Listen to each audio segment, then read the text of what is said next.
संगीन धाराओं में मुकदमा दर्ज करने और गिरफ्तारी के बावजूद आरोपियों को छोड़ा। सेंट मेरी ऑर्थोडॉक्स सीरियन चर्च सोसाइटी और मदर टेरेसा स्कूल के 7 संचालक गिरोह बनाकर कर रहे करोड़ों की ठगी और धोखाधड़ी।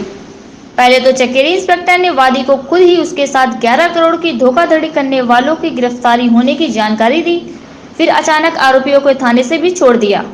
पकड़े गए आरोपियों में नामजद केपी विनोद और जीजीएम चाको थे।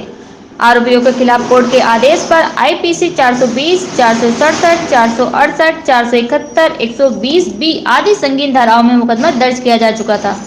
इतना ही नहीं, इन्हीं आरोपियों के खिलाफ शहर के अन्य थानों में भी करोड़ों की धोखाधड़ी के मुकदमे दर्ज हैं।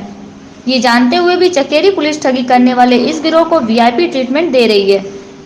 बता दें कि मुकदमे की जांच खुद इंस्पेक्टर चकेरी रवि श्रीवास्तव कर रहे हैं।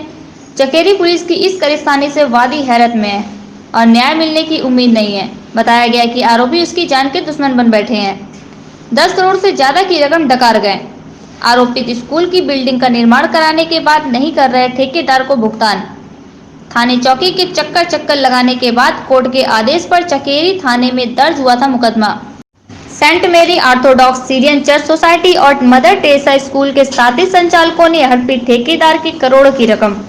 अभियुक्तों पर फ्रॉड के कई मामले दर्ज होने की बात आई सामने। संगठित गिरोह बनाकर लोगों की रकम हड़प लेते हैं गिरोह के सदस्य। गिरोह में करीब 15 से 20 लोग शामिल।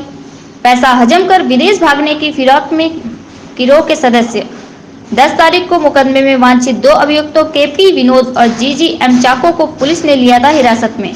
हिरासत में लेने की जानकारी जांच अधिकारी ने खुद दी थी पीड़ित को। मेरा नाम महेंद्र कुमार श्रीवास्तव, किदवई नगर, कानपुर का मैं निवासी हूँ। मेरा काम ठेकेदारी का है, बिल्डर का है। मैं बिल्डिंगें बनाता हूँ। मुझसे Saint Mary Orthodox Syrian church society ने एक बिल्डिंग बनवाने का ठेका दिया मुझे, और उसमें आधा निर्माण कराने के बाद सारा मटेरियल भी रख लिया। मेरा भुगतान भी नहीं दिया, और जो है उन्होंने मतलब स्कूल भी बेच दिया। Mother Teresa higher secondary school को बेच दिया। इन दोनों लोगों ने मिली भगत करके स्कूल मेरा रुपया गबन कर लिया और मुझे काफ़ी टाइम से दौड़ाते रहे। कितना पैसा आपका गबन किया इन लोगों ने? करीब 10 करोड़ 10.5 करोड़ रुपया। कौन कौन लोग हैं जिन्होंने किसी षड्यंत्र में जो शामिल थे? इसमें जीके चाको और केपी विनोद, जीजीएम चाको, रॉबिन डेनियल, यही सब लोग पूरी गैंग है। कितने लोगों का गिरोह है? करीब ये गिरोह 14-15 लोगों का है। क्या काम करते हैं ये लोग? ये लोग इसके पहले हमको ज़्यादा जानकारी नहीं थी। इनका गिरोह में काम ये है, ये शिक्षा माफिया हैं, ठग का काम करते हैं। बाद में जब हमें भागदौड़ के बाद परेशान करने लगे तो हमें पता चला कि इन लोगों के खिलाफ ऑलरेडी शहर के कई ऐसे मुकदमे पड़े हैं जो 420, 406 का है। इन लोगों के ऊपर चार्जशीट भी पुलिस ने लगाई है, मगर आज तक कोई गिरफ्तारी नहीं किया। इनकी पकड़ और दबाव इतना है कि ये क्राइम करते चले जा रहे हैं और ऊपर से दबाव बना करके मतलब जो है अन्य को परेशान करते हैं। कहाँ पर आपने एफआईआर लिखवाई थी अपनी? हमने अपनी एफआईआर चकेरी थाना में लिखवाई। उसके बाद क्या हुआ? और 26/11/2020 को हमने अपनी एफआईआर लिखवाई। बड़ी मुश्किल से 156(3) से लिखवाई है। पुलिस गिरफ्तारी क्यों नहीं कर रही थी? पुलिस गिरफ्तारी इनके पकड़ और पहुंच की वजह से नहीं कर रही है। क्या किसी को अभी तक थाने में गिरफ्तार किया गया था? हाँ, थाने में गिरफ्तार इन्होंने किया। जब मेरे काफ़ी रात दिन दौड़ने के बाद इन्होंने 2 मुलजिमों को पकड़ा।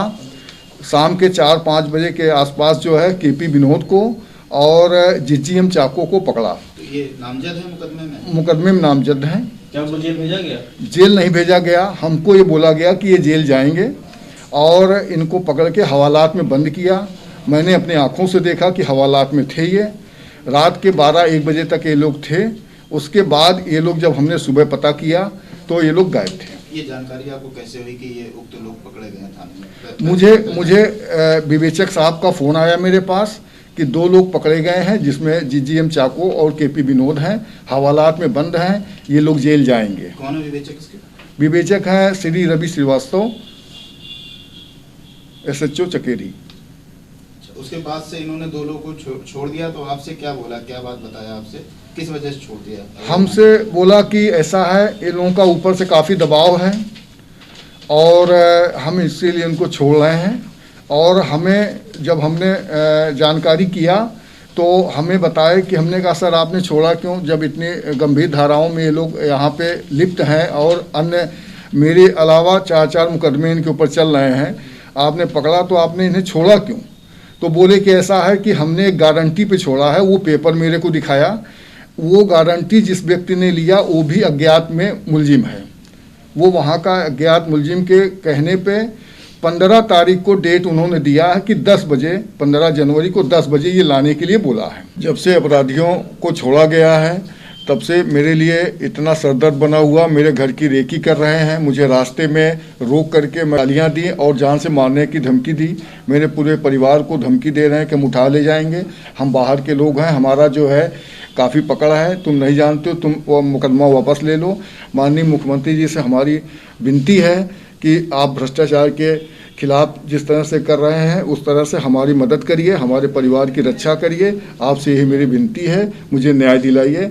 मुकदमे में दर्ज संगीन धाराएं हैं गैर जमानती। दर्ज धाराओं में दोषी साबित होने पर उम्र कैद तक की सजा का है प्रावधान। पीड़ित ने घर की रेकी करने और खुद के साथ परिवार की जान को बताया खतरा। वरिष्ठ अधिकारियों के साथ प्रदेश के मुखिया योगी आदित्यनाथ से लगाई न्याय दिलाने की गुहार। एक FIR दर्ज हुई है थाना चकेरी में। इसमें वादी मुकदमा द्वारा कहा गया है कि उनको एक स्कूल के निर्माण का वो मिला था, प्रोजेक्ट मिला था, और उसमें इनकी पेमेंट जो है वो पूरी तरह से नहीं की गई थी। जो पेंडिंग अमाउंट थी वो करीब 10 करोड़ की है। इसमें मुकदमा पंजीकृत कर दिया गया है, विवेचना जारी है। अभी इसमें डॉक्यूमेंट्स के वेरिफिकेशन की जो कार्रवाई है वो चल रही है। सर, ऐसा आरोप लगाया है वादी ने कि 2 लोगों को पकड़ के लाई थी पुलिस 2 दिन पूर्व में और उनको छोड़ दिया गया, जबकि वो नामजद है FIR में।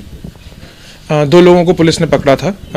ये इनकी GD में एंट्री भी है। इनको पूछताछ के लिए थाने पर लाया गया था। इसके बाद CRPC की धारा 41A के तहत इनको नोटिस देकर के छोड़ा गया। सर, कितनी जल्दी उम्मीद है कि इन पर कार्रवाई की जाएगी?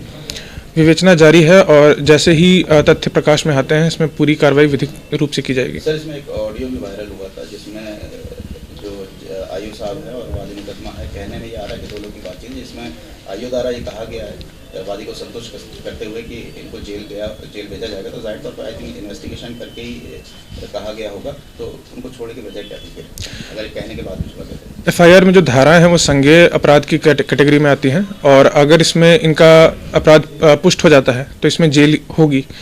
जैसा कि मैंने आपको पहले भी बताया कि इनको पूछताछ के लिए थाने पर लाया गया था और इनको 41A के अंतर्गत नोटिस देकर के छोड़ा गया है।